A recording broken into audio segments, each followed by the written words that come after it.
Franck Ferrand raconte sur Radio Classique.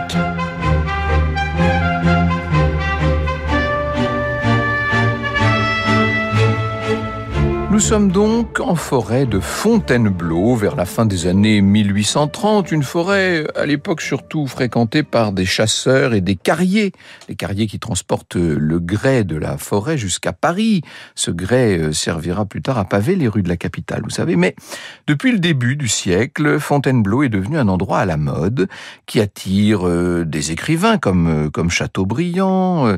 C'est un haut lieu du romantisme. La forêt attire aussi des curieux puisque en 1823, un certain colonel Juncker a découvert une roche aux formes bizarres qu'il a prise pour un fossile humain, qu'il a vendu 10 000 francs. Vous voyez que ça devient un lieu en quelque sorte un peu fétiche pour l'époque.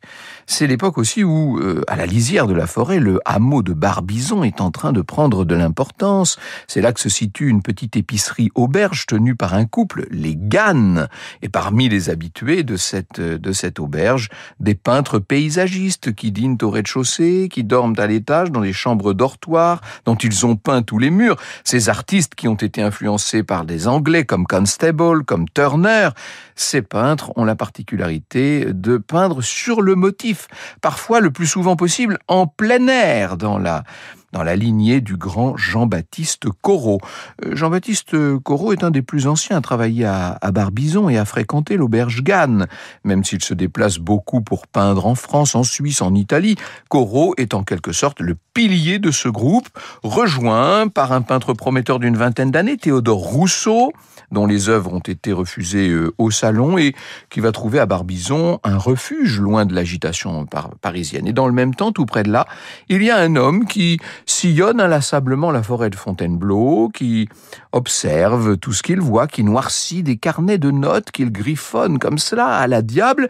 C'est à lui que nous allons attacher nos pas. Il s'appelle Claude François Dennecourt. Franck Ferrand sur Radio Classique. Il avait 50 ans environ, Dennecourt, quand il a découvert par hasard cette forêt de Fontainebleau. Il faut vous dire que il a été démis de ses fonctions de concierge à la caserne de la ville en 1832. Il a des idées tout à fait républicaines qui ne sont pas du tout bien vues par le régime de Louis-Philippe. Sans emploi, eh bien, il est tombé dans une espèce de dépression, et pour se changer les idées, il a pris l'habitude de parcourir la forêt de Fontainebleau, au milieu des feuillages, des fleurs sauvages, des houx, des genevriers, des carrières et des précipices. Et pour ce vétéran des armées napoléoniennes, les longues heures de marche qu'il effectue dans la forêt de Fontainebleau ne sont pas des heures de fatigue, mais au contraire de régénérescence.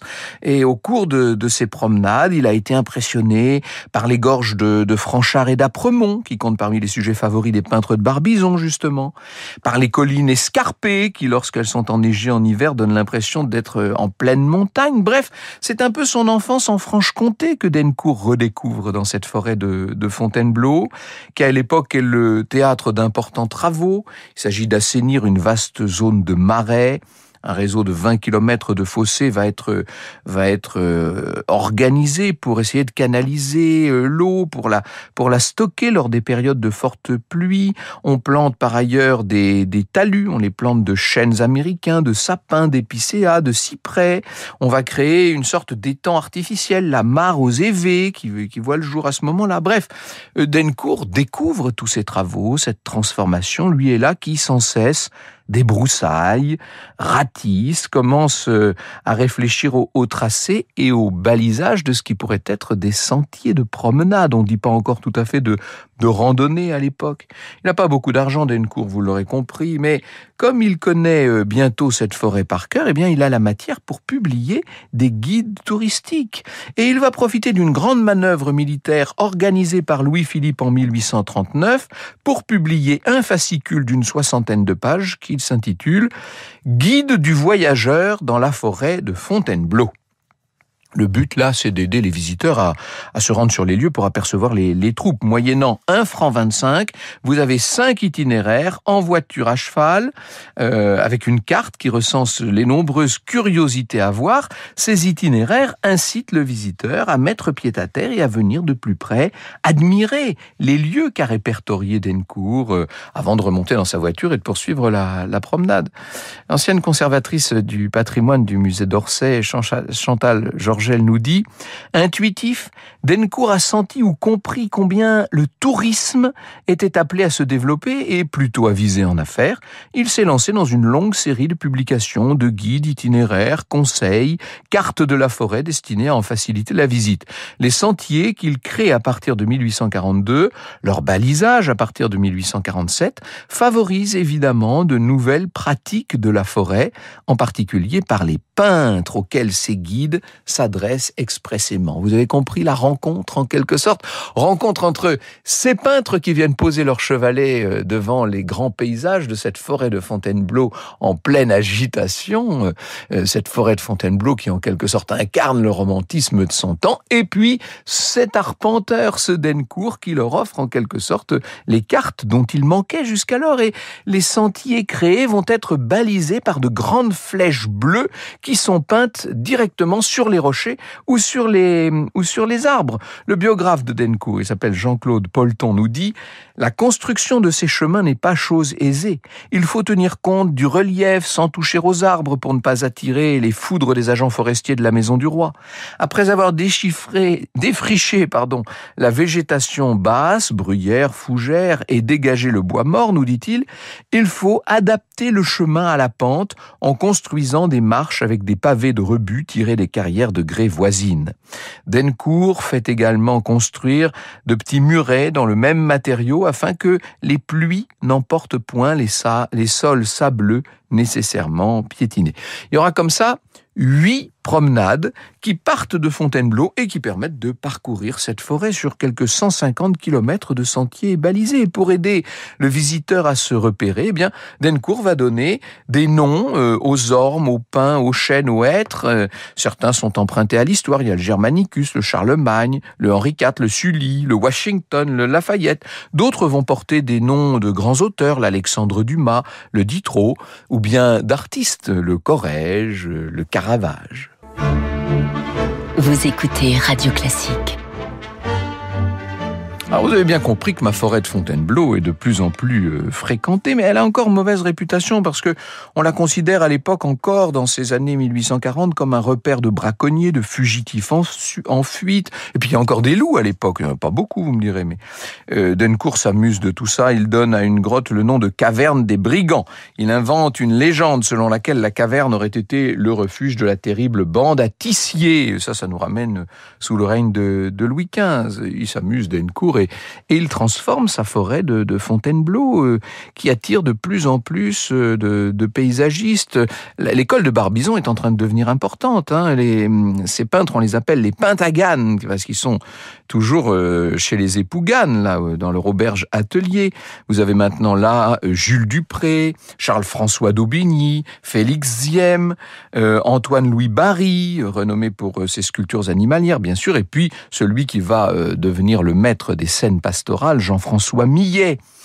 Il écrit à son ami le marchand et critique Alfred Sancier « Si vous voyez comme la forêt est belle, j'y cours quelquefois à la fin du jour, après ma journée, j'en reviens à chaque fois écrasé. C'est d'un calme, d'une grandeur épouvantable, au point que je me surprenne ayant véritablement peur.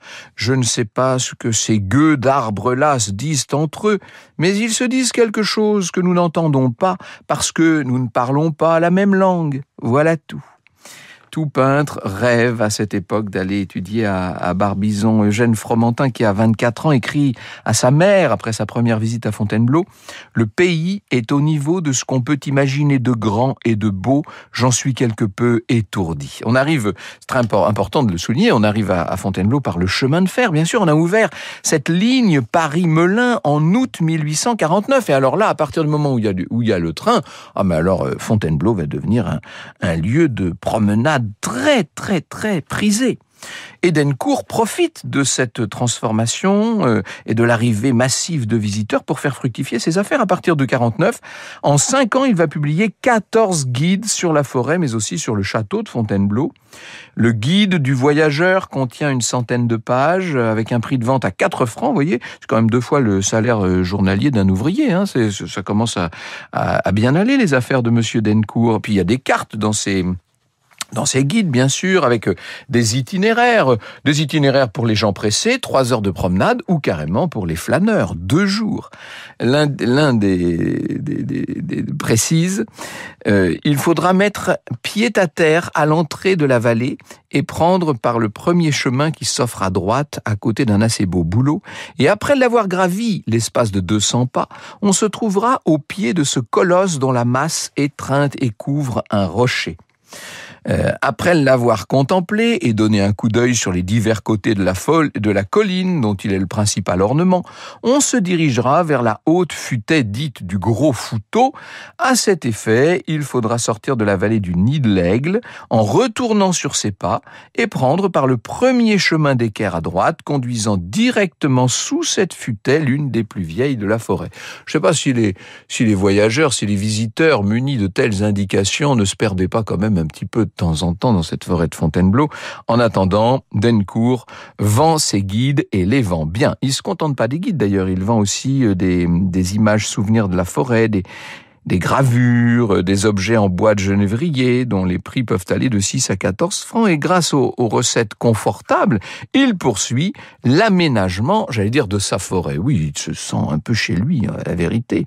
Il est maintenant, notre Dencourt, à la tête d'une véritable entreprise avec des botanistes, des géologues, des carriers qui travaillent littéralement pour lui. Il est devenu, comme on le surnomme, le Christophe Colomb de la forêt de Fontainebleau. Alors, pendant ce temps-là, le régime a changé, bien sûr. Il y a eu, après la monarchie de Juillet, l'éphémère Deuxième République, vous savez, dont le président de la République n'était autre que le neveu du grand Napoléon, qui lui-même est devenu l'empereur Napoléon III. Et Napoléon III fait souvent des séjours à Fontainebleau. Il s'intéresse évidemment aux travaux de Dencourt.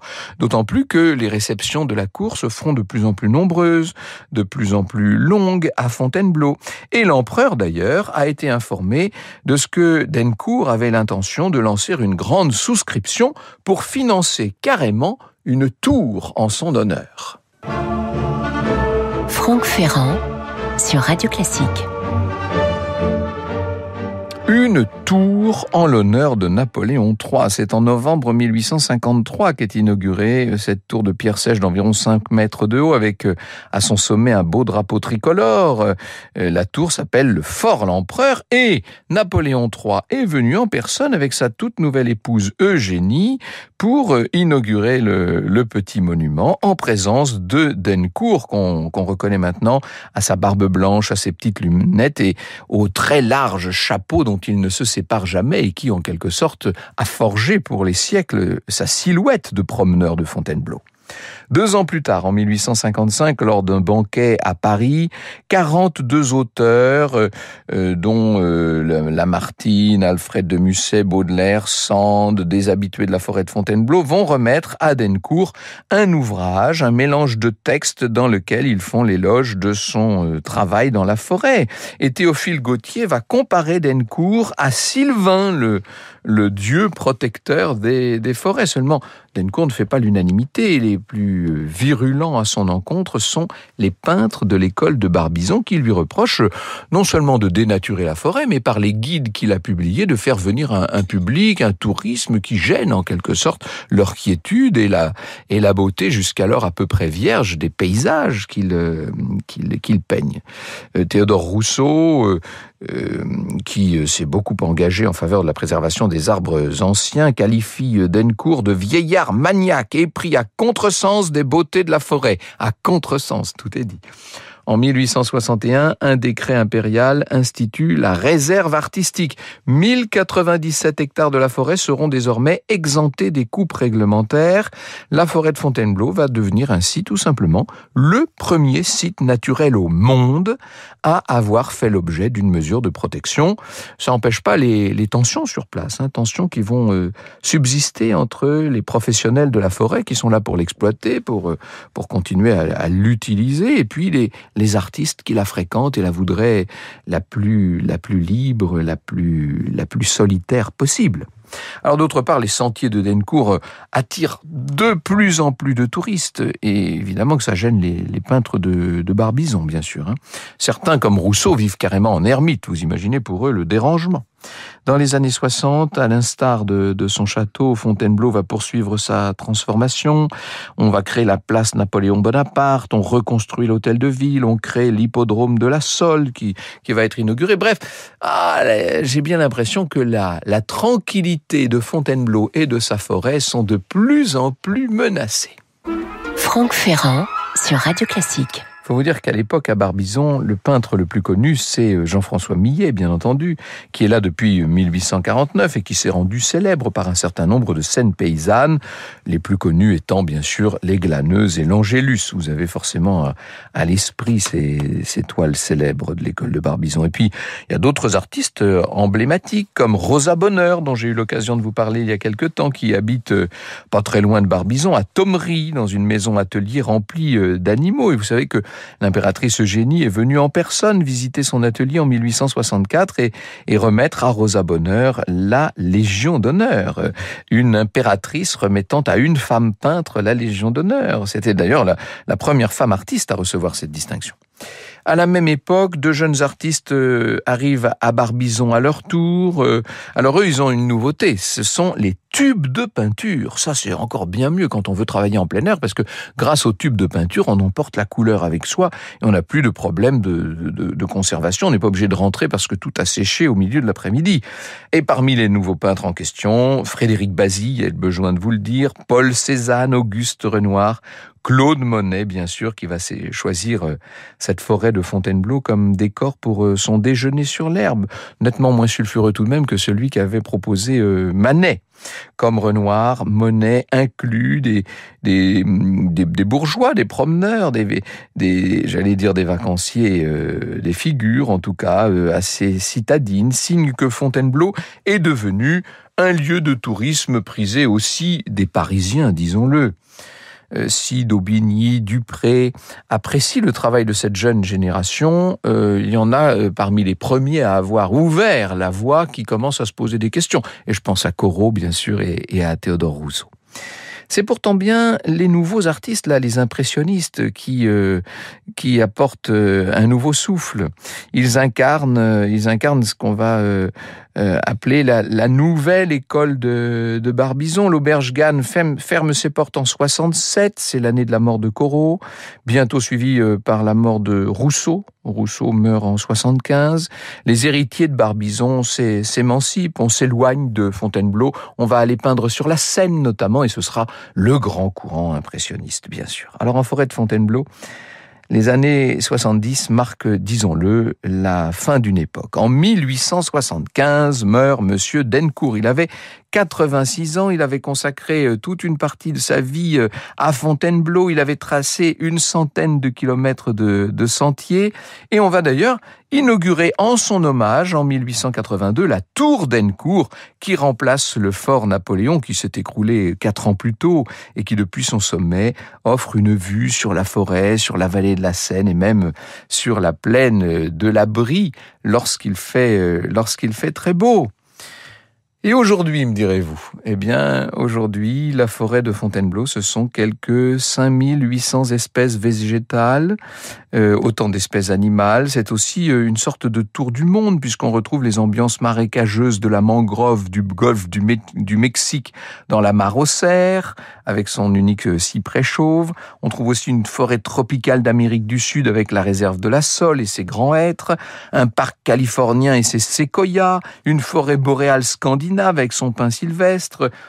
Bref, il y a encore aujourd'hui de nombreuses visites qui sont organisées dans la forêt de Fontainebleau. Je ne vous conseille pas forcément de vous munir aujourd'hui des guides de Dencourt parce qu'ils seraient un peu dépassés par ce qu'il s'est passé depuis, mais vous pouvez en tout cas mettre vos pas dans ceux de Monsieur Dencourt. De passage à Fontainebleau dans les années 70, voici ce qu'écrivait Robert Louis Stevenson. C'est dans La forêt au trésor, un grand livre de Stevenson. Nous étions tous des artistes. Nous avions presque tous l'âge des illusions. Je me plais à imaginer que lorsque les jeunes d'aujourd'hui s'enfonceront dans cette forêt, le souvenir de nos rires hantera encore ces bois. Vous écoutez Radio Classique.